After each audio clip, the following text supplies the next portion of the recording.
여러분 안녕하십니까? 새노래TV의 강요엘입니다.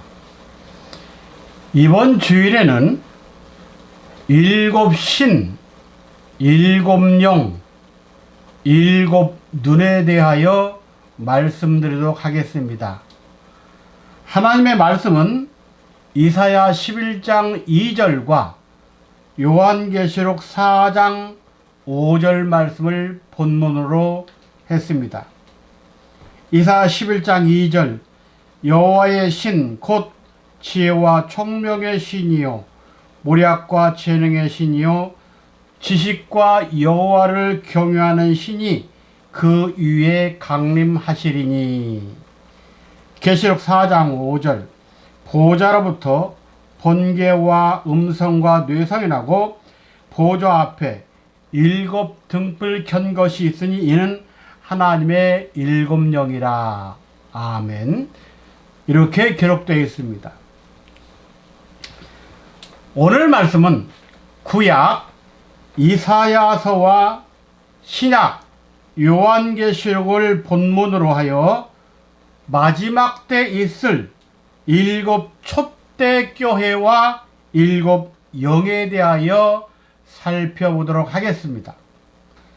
이사야서는 여호와는 구원이시다라는 이름을 가진 이사야가 기록한 책으로 그 내용은 선민 중 남은 자를 중심으로 전개될 심판과 구원에 대한 경고와 약속, 그리고 종말론적 구원의 궁극적 도래에 대하여 예언하고 있습니다.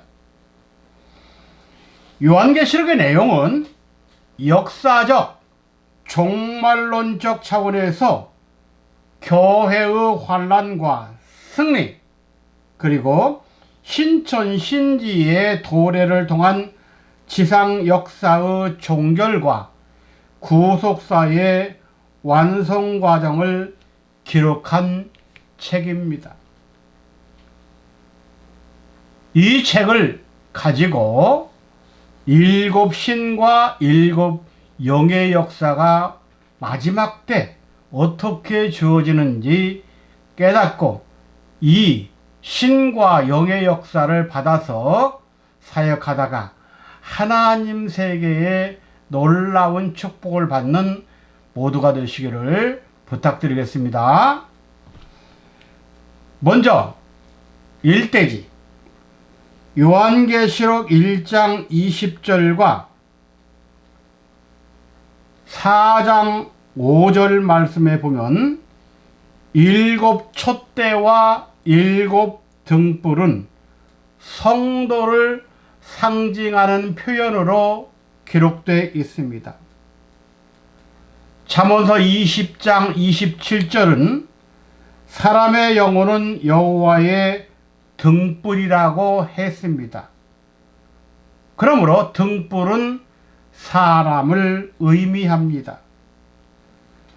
그래서 사무엘상 3장 3절에 보면 하나님의 등불을 사무엘 선지자라고 말했고, 요한복음 3장 35절에서는 세례 요한은 자신을 등불이라고 했고, 특별히 다윗에게 있어서 그의 종들은 사무엘하 21장 17절에서 이스라엘의 등불이 꺼지지 말게 하옵소서 그렇게 말한 것을 알 수가 있습니다.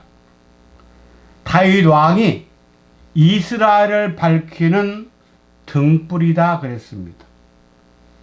그리고 마지막 종말 시대에 성도의 위치는 등불이라고 마태 5장 14절과 15절에 말씀합니다. 너희는 세상의 빛이라. 산 위에 있는 동네가 숨기오지 못할 것이요 사람이 등불을 켜서 말 아래에 두지 아니하고 등경 위에 두나니 이러므로 집안 모든 사람에게 비추느니라 그랬습니다. 재림 주님을 맞이하기 위해서는 반드시 7 등불을 환하게 켜고 서 있어야 합니다. 누가복음 12장 35절 허리에 띠를 띠고 등불을 켜고 서 있으라고 했습니다. 그러므로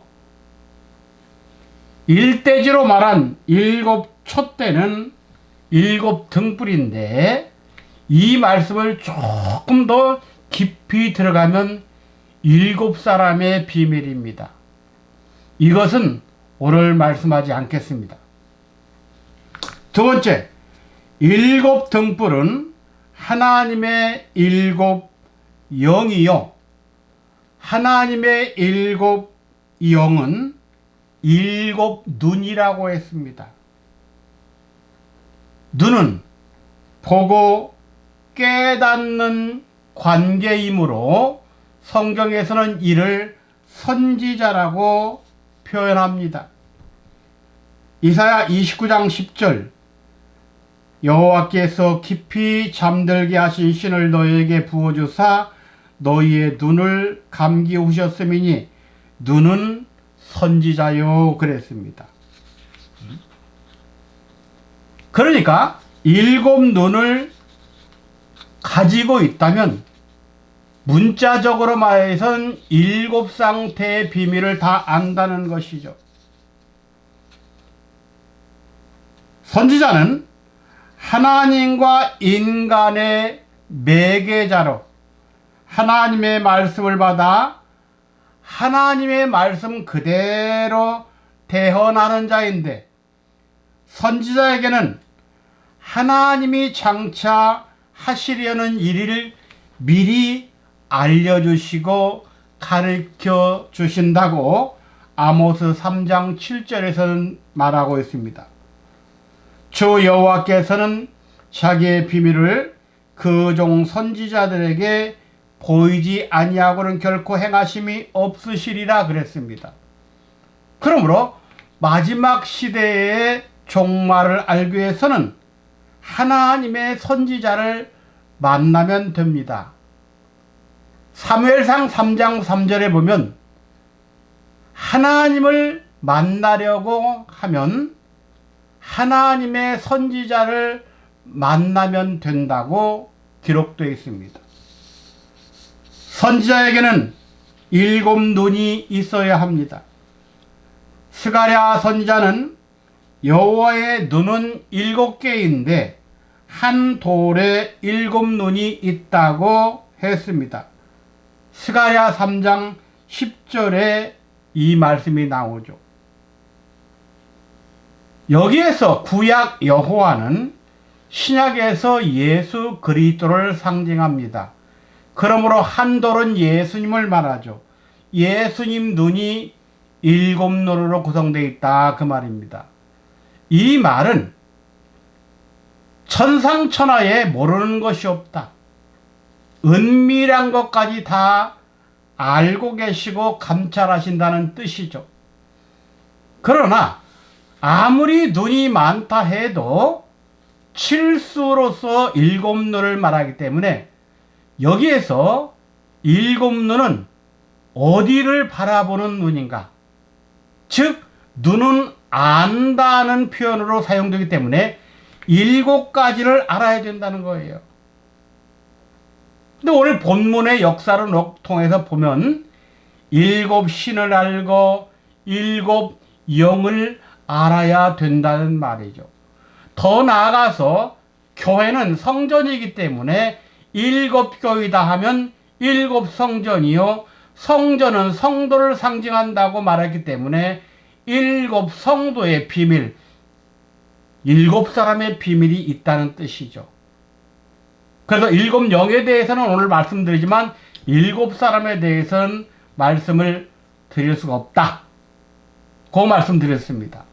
그건 다음에 말씀드려야 되겠죠. 세 번째 대지로 등불은 우리 마음에 떠오르는 샛별, 즉 광명한 새벽별을 말합니다. 베드로후서 1장 19절에 우리에게 더 확실한 예언이 있어 어두운 데 비치는 등불과 같으니 날이 새어 샛별이 너희 마음에 떠오르기까지 너희가 이것을 주의하는 것이 가하니라. 등불을 샛별과 연관시켰습니다. 계시록 22장 16절에서는 이 샛별을 광명한 새벽별로 연결했습니다.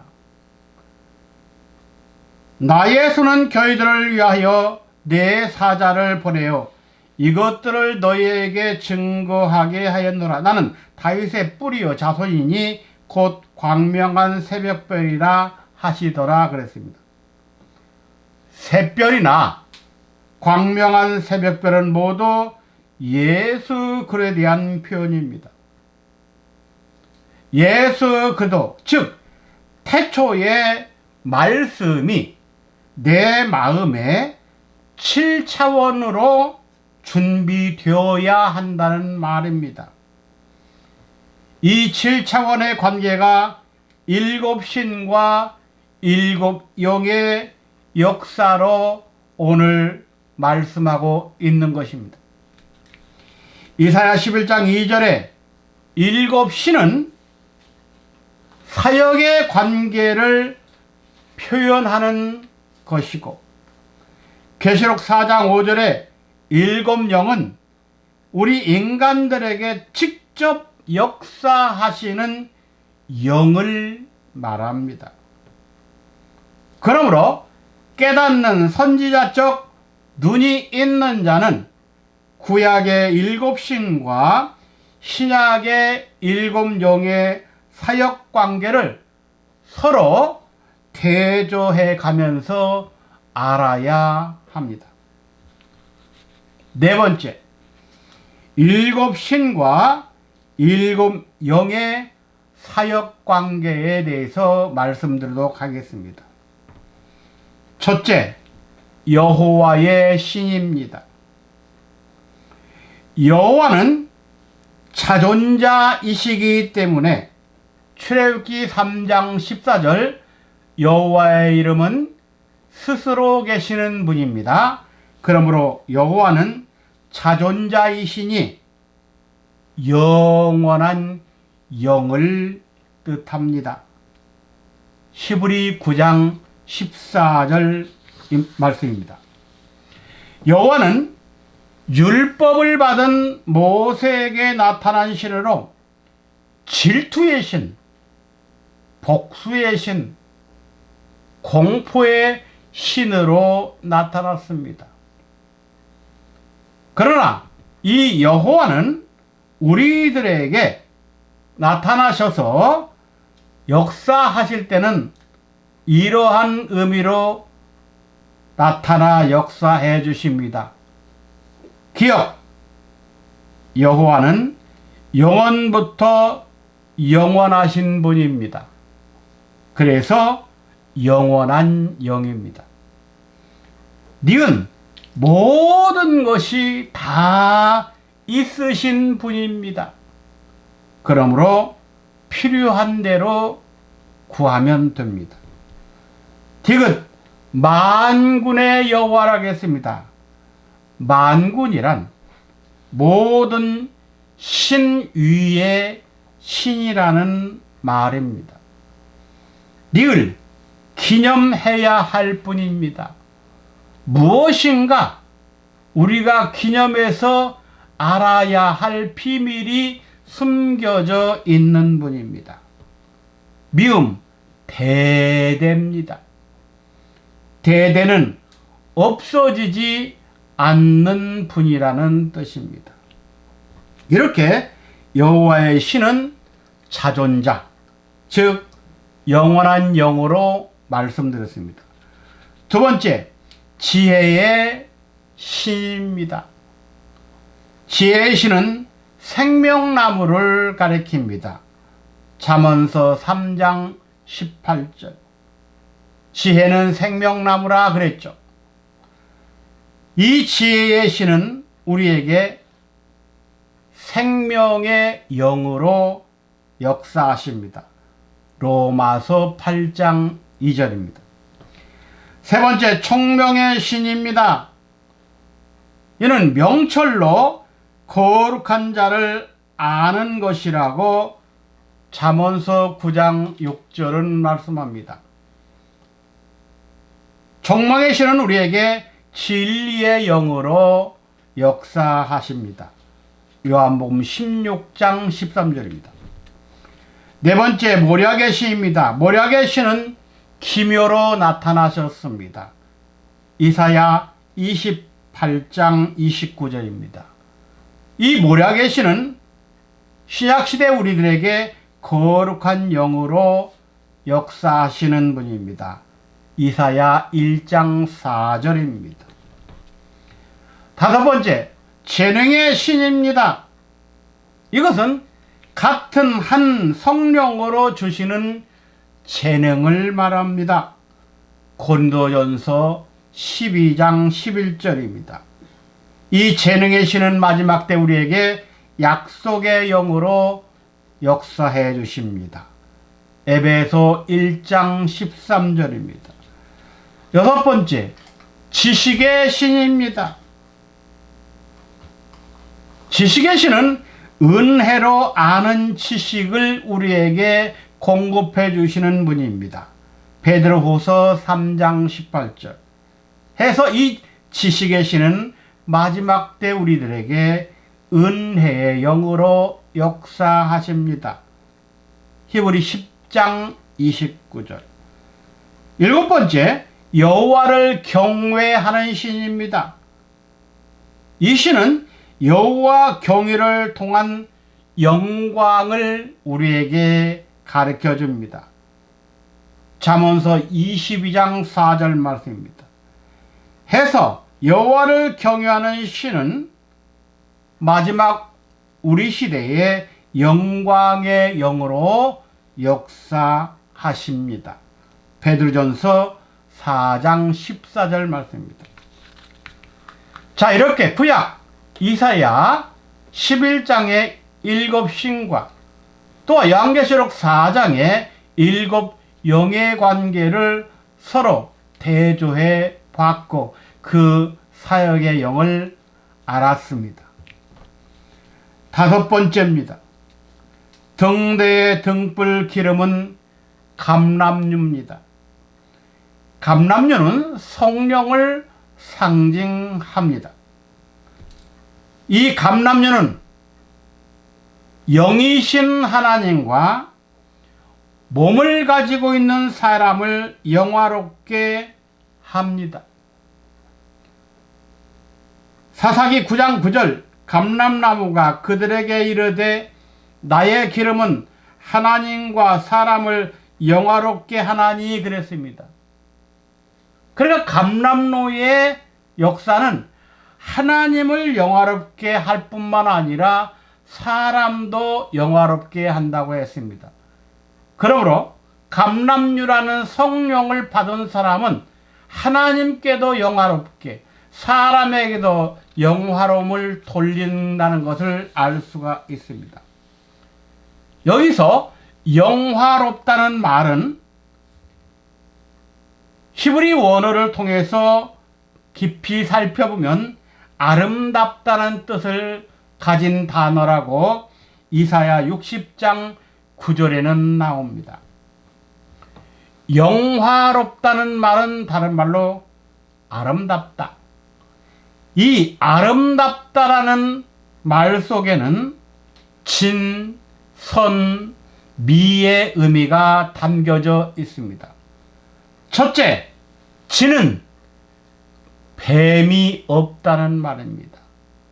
타락한 뱀, 거짓말하는 뱀, 꼬불꼬불하니 하나님 앞에서 정직하지 못한 뱀이 없을 때 그 사람은 진입니다. 참입니다. 두 번째, 선입니다. 선은 무엇이냐? 하나님이 창조한 그대로 존재해 있는 것을 말합니다. 만약에 하나님이 창조한 대로 있지 않고 바뀌어졌거나 또는 자리 이탈이 있는 것은 절대로 선이 될 수 없습니다. 세 번째, 미입니다. 미는 흠이 없다는 말입니다. 하나님께서 창조한 것 중에 흠이 있으면 하나님이 필요로 하지 않습니다.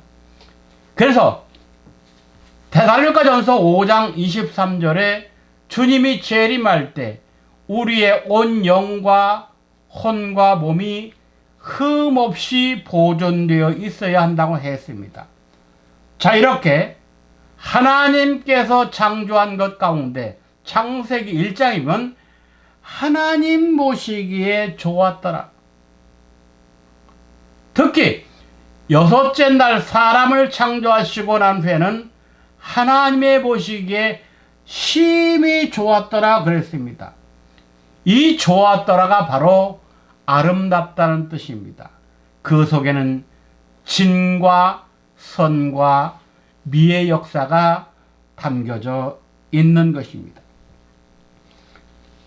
등대의 등불은 남편에 있기 때문에 북편을 향하여 그 빛을 발합니다. 남쪽은 우편, 오른쪽으로 천국을 상징하고 북편은 좌편, 왼쪽으로 지옥을 상징합니다. 그러므로 남편에 있는 7 등대는 캄캄한 지옥과 같은 북편을 향하여 빛을 비춤으로 그것도 하나님의 천국으로 만들 수 있다는 것입니다. 스가랴 4장 12절부터 14절 말씀 보면 2 감람나무 가지가 나옵니다. 이 2 감람나무 가지는 기름 발려온 자 2 사람을 뜻합니다. 이 2 사람은 마지막 종말 때 1260일을 예언하는 2 선지자로 나타납니다.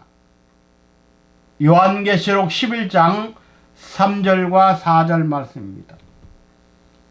이 2 선지자는 감람나무인 성령을 통해서 빛을 발하는 사람입니다. 결론적으로 말씀드립니다.